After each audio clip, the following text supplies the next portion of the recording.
그래서 셈셈이나 같은 경우에서는요, 함수의 개형을 가볍게 한번 살펴보도록 할 텐데요. 조금은 깊게 들어가는 내용일 수도 있으나 여러분들이 알아두면 분명히 유용한 부분일 것 같습니다. 자, 여기 여학생이 말하는데요. 선생님, 2차 함수는 그래프의 모양이 양의 개수를 가질 때는 아래로 볼록이고 음의 개수를 가질 때는 위로 볼록 두 가지뿐이었는데 3차 함수랑 4차 함수는 어떻게 생겼나요? 이렇게 물어봤어요.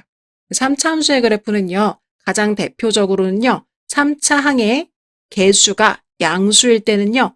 위로 올라갔다가 아래로 내려왔다가 다시 위로 올라가는 이런 모양을 갖습니다. 얘가 가장 대표적인 거고요. 그다음에 3차 항의 개수가 음수일 때는요. 아래로 내려갔다가 위로 올라갔다가 아래로 내려가는 이런 모양을 갖습니다. 이 친구들이 대표고요. 옆에 있는 친구들은 뭐냐? 간혹 이렇게 생긴 모양들도 3차 함수 그래프가 될 수 있고요. 그냥 이렇게 쭉 올라가는 증가함수 모양도 3차 함수 그래프가 될 수가 있습니다. 또 옆에 있는 잠깐 주춤했다가 내려오는 이 친구나 혹은 쭉 미끄러져 내려오는 이 친구도요. 3차 함수의 그래프 모양이 될 수는 있어요. 대표값들을 제가 지금 파란색으로 표현하였고 그 외 특이한 변수들을요. 빨간색으로 표현한 상황입니다. 다음에 4차 함수 그래프 같은 경우에는요. 기본적으로 최고차의 개수가 양수면요. W 모양을 갖습니다. 이렇게 대칭으로 가질 수도 있지만 약간 극소값, 극대값의 위치에 따라서 W가 조금 이렇게 틀어진 모양을 가질 수도 있어요. 이게 가장 대표적인 상황인 거고요. 최고차의 개수가 음수면 이렇게 M자 모양을 갖습니다. 그래서 극대값, 극소값의 위치에 따라서 M자 모양이 조금 틀어져서 이런 식으로 나오게 될 수도 있는 거고요. 그 외에 지금 가운데 있는 모양들은요.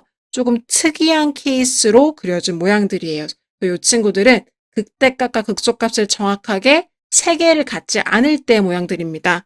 특징을 보시면 아시겠지만 3차 함수 그래프 같은 경우에는 극대랑 극소가 2개를 갖고 있는 게 일반적입니다. 그런데 이 경우는요. 1개를 갖고 있는 거예요. 하나를 갖고 있는 경우에 이렇게 나오는 거고 여기 같은 경우는 극대 극소가 없는 경우입니다.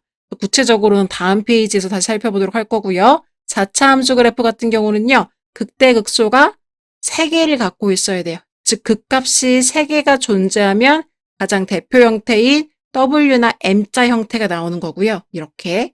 그래서 이 두 번째 그래프 같은 경우는 3개가 아니라 지금 극값이 2개가 나온 상황이고 여기는 지금 극값이 없는 거예요. 그래서 여기 하나 나온 거고 여기도 여기 하나 나온 거고 여기도 여기 하나 나오고 여기 안 나온 거고 혹은 극값이 2개 나온 상황. 그래서 극값이 3차 함수 그래프에서 2개가 나오면 대표 형태로 가는 거지만 그거보다 작게 나온 경우들에는 이렇게 빨간색 그래프처럼 가는 거고요.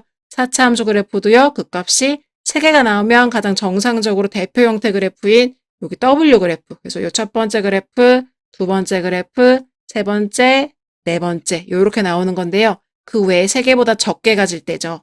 2개를 갖거나 여기서 하나를 갖거나 다시 하나를 갖거나 2개를 갖는 이런 경우들.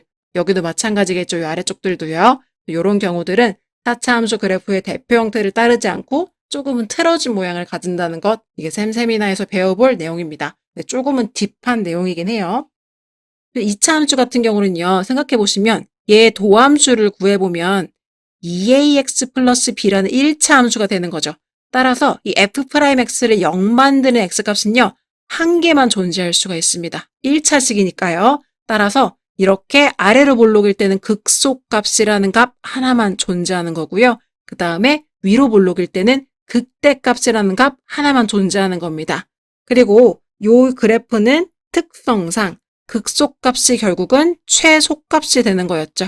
그래서 우리가 여태까지 2차 함수를 배웠을 때는 최소값, 최대값을요. 꼭지점에서도 구하는 경우들이 많이 있었죠. 구간이 정해져 있지 않은 경우에서는 극소값이 최소값이 될 것이고요. 극대값이 마찬가지로 최대값이 될 것입니다. 그래서 2차 함수 같은 경우는 도함수가 1차식이 되기 때문에 미분계수를 0 만드는 x값이 하나만 존재할 수 있어서 극값은 하나만 이렇게 존재하는 아래로 볼록 혹은 위로 볼록으로 그려졌던 거고요.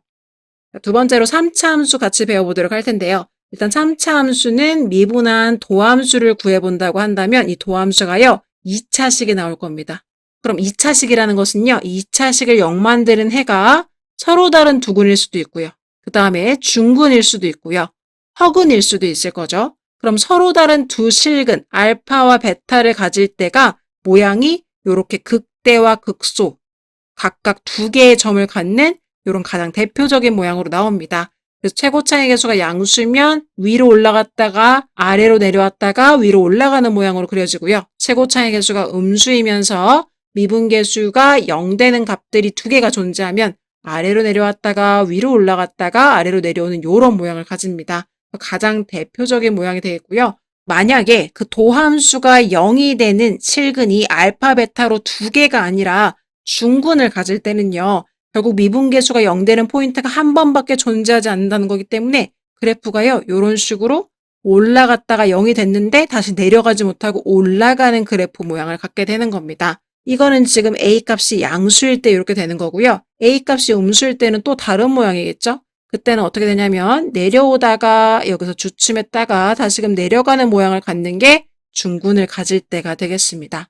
그럼 실근을 갖지 않는 허근인 상황에서는 아예 미분계수가 0 되는 점이 없는 거예요. 즉 여기처럼 한 번이라도 주춤하는 포인트가 생기면 좋은데 요거는 그나마 중근일 때 생기는 거고요. 허근일 때는 아예 0 되는 점이 없는 거니까요. 그냥 스무스하게 바로 올라간다고 보시면 됩니다. 그래서 이게 지금 최고차의 계수 A가 양수일 때고요. 최고차의 계수 A가 음수면요. 아래로 그냥 스무스하게 내려가는 이런 형태가 될 거예요. 그래서 도함수를 0 만드는 x값의 개수가 몇 개냐에 따라서 그래프의 개형이 3차 함수부터는 조금씩 달라지겠습니다. 이 내용들은 필수 예제를 풀어보면서 그래프들이 어떻게 그려지는지 연습을 한번 해보도록 할 거고요. 조금 더 복잡한 게 바로 4차 함수입니다. 4차 함수 같은 경우는 4차식이 일반 함수이기 때문에 도함수를 구해보시면 도함수가 3차식이 나오겠습니다. 그럼 3차식이라는 것은 3차식을 0 만드는 x값은 최대 3개가 나올 수 있을 거예요. 그래서 서로 다른 세 실근에서 이 도함수가 0이 되는 x값들이 존재한다면 결국 그 값이 3개가 존재하는 거니까 지금 보시는 것처럼 이런 W 같은 모양이나 혹은요 이게 뒤집어진 M자 같은 이런 모양들이 나올 겁니다. 왜 그러냐 하면 지금 극값이 3개라는 것은 도함수를 0을 만드는 값들이 지금 알파, 베타, 감마 이렇게 3개씩 나왔다는 거예요. 이렇게 3개가 나오는 게 가장 일반적인 대표 형태 그래프를 가지는 겁니다. 여기 있는 최고차 A가 양수면 W 모양, A가 음수면 M자 모양이고요. 지금 보시는 것처럼 서로 다른 세 실근이 나왔을 때의 상황이 지금 이런 상황입니다. 그런데 만약에요. 지금 한 개의 실근과 한 개의 중근이 나온 상황도 생길 수가 있잖아요.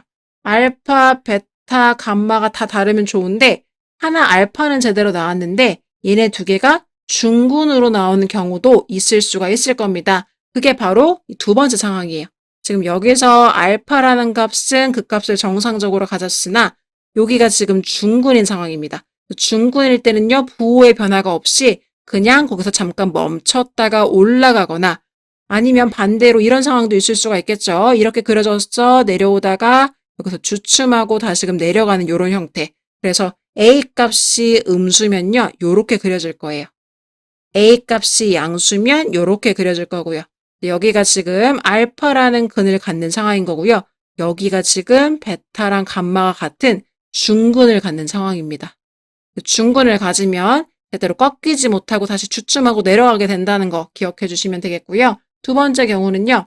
한 개의 실근을 가진 거예요. 그래서 알파는 정상적으로 가졌는데 두 개의 허근입니다. 즉 베타랑 감마 쪽이 아예 나오지가 않은 거예요. 허근으로. 자, 그럼 그럴 땐 어떻게 되느냐? 지금 여기가 제대로 알파 값을 갖게 된 상황인 거고요.